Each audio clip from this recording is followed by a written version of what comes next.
Ry havako malala ho amin'ny tompo ho aminareo anie ny fahasoavan'i Jesoa Kristy tompontsika. Amen. Fotoana tokony hiomanana izao. Fotoana tokony hiomanana izao. Zany no asongadiny mofinainantsika anio. Ao amin'ny Matthieu 4:20, ny andininy 2:20 hatramin'ny 1:20.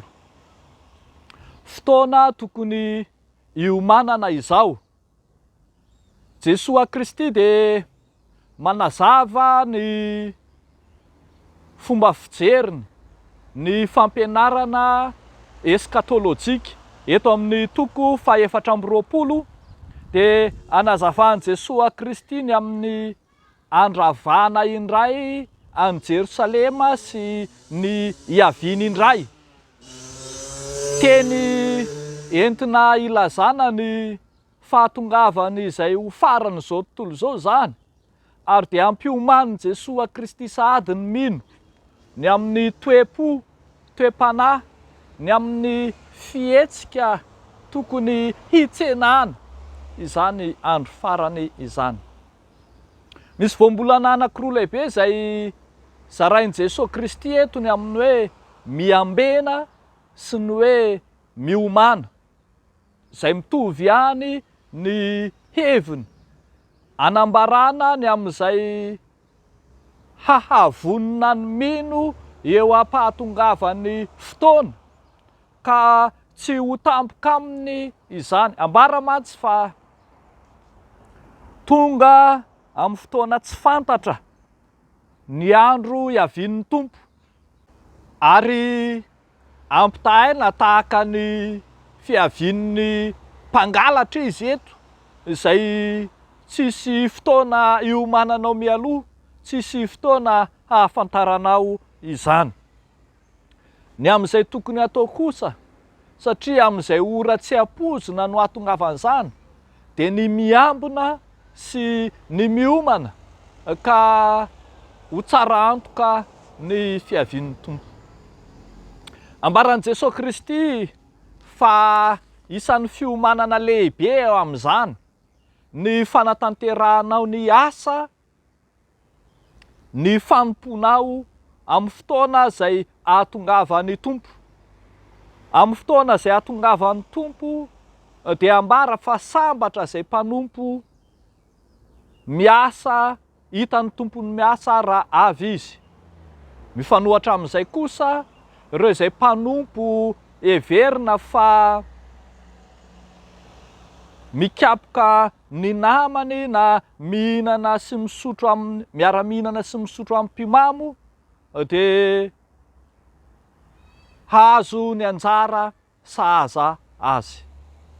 Ambara eto zany fa ny fiomanana sahazan'ny mpino, ny fiambenana eo am-piavian'ny tompo dia ny fanatanterahana amin'ny fahitsiana, tsy amin'ny fiatsaram-belatsy ny asa izay nakin'ny tompo amin'ny tsiraray.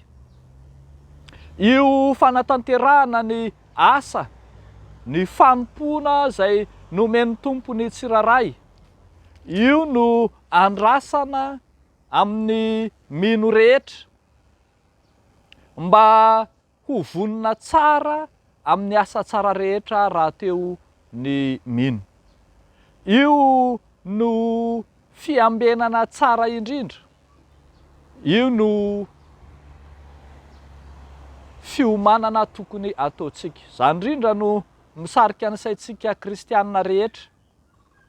Efa andro farany izao, tsy ho fantatrao na ho avy amin'ny fiambenana voalohany na ny fiambenana faharoa, tsy fantatrao ny fotoana izay hiavian'ny tompo ary tsy misy mamaritra izany. Izy Andriamanitra irery ihany no malala izany, fa ny amin'izay tokony ataontsika dia ny miasa manatanteraka ny fanompona. Raha ho avy ary ny tompo, efa vonona ve ianao?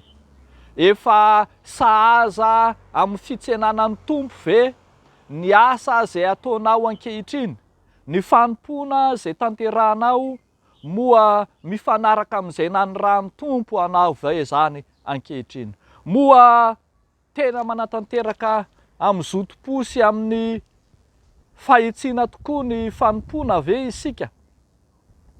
Ndrao isika no alaim-panaka eritreritra fa mbola ho ela ny fiavian'ny tompo, mbola haharitra izany ka efa ela ny tenena fa efa akaiky ny tompo nefa zay tsy tonga ihany, de alaim-panahy isika eritreritra anao zavatra hafa ankoatran'izay nanorano tompo atsika, na indraindray isika eritreritra hikapoka ny mpanompo namana, na hanafay izay manodidina sy mpiara-miaina amintsika, na hanafay ny tenantsika amin'ny famezana ny tenantsika amin'ny fimamoana, fisotroana, ny fihinanana.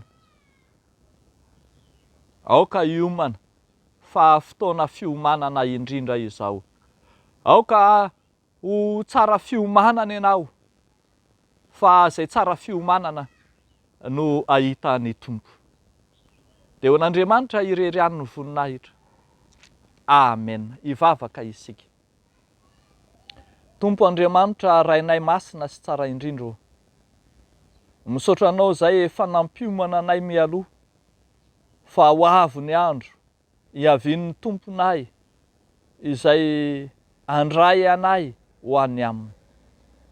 Amin'ity anio ty ndreto izahay fiangonanao, maneho eto anatrehanao ny fahavononanay ho vonona tsara hitsenanao mpamonjy amin'ny fanomponay, amin'ny fanoloran-tenanay, amin'ny mombanay rehetra ka tsy ho variana na ho sondriana amin'izao fiainana ankehitriny izao. Amin'ity andro anio ity izay dia mivavaka manokana ho an'ny fiangonanao, ho an'ny ireo manana andraikitra rehetra amin'ny fiangonanao, ny birao fohibe, ny synodam-paritany, ny isampitandremana sy fiangonana rehetra, ny mpitarika fiangonana rehetra sy izay manana andraikitra ho aminy. Hiasa mahery amin'izy ireny ny fanainao masina andehanany araka ny sitraponao. Dia ataonay amin'ny anaran'i Jesosy zany vavaka zany. Misaotra Tompo. Amen.